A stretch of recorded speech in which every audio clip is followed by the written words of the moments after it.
నమస్తే అండి. నమస్తే అన్న. ఎక్కడి నుంచి కాల్ చేస్తున్నారు? మా ఇక్కడ నడిగడ్డ అన్న, తెలకపల్లి మండల్. ప్రవీణ్ కుమార్ గురించి మాట్లాడడానికే చేశారా? అవును సార్. చెప్పండి చెప్పండి, ఏం చెప్పదలుచుకున్నారు? ప్రవీణ్ కుమార్ బీఎస్పీకి రాజీనామాని ఎట్లా అనుకుంటున్నారు?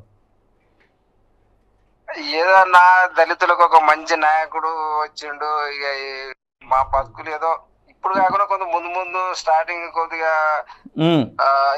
దళితులకు దళిత బహుజనులకు ఒక లీడర్ అనే మెల్లమెల్లగా యూత్ కూడా ఆలోచన చేసింది. అరే ఇప్పుడు కాకుండా మెల్లమెల్లగా ఆయన వచ్చినప్పటికీ జర పెరిగినాయి ఓట్లు కూడా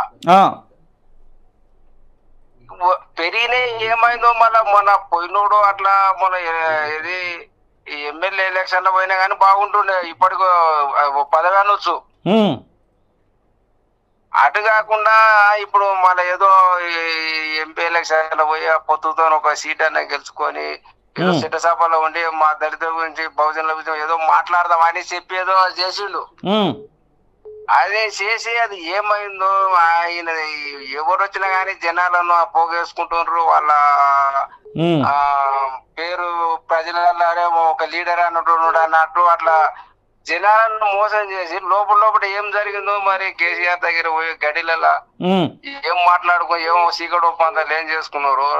ఉన్నదాకా పోతా అన్నాడు. ఈ రోజు ఏదో రాజీనామా చేసి ఆ కండ కప్పుకుంటున్నా. ఎవడొచ్చినా గానీ ఎంత తెలివి ఉన్నా గానీ మా దళితులకు ఒక లీడర్ అన్నటోడు లాస్ట్ కు పోయి దూరంలో కాళ్ళ కాడ పెట్టి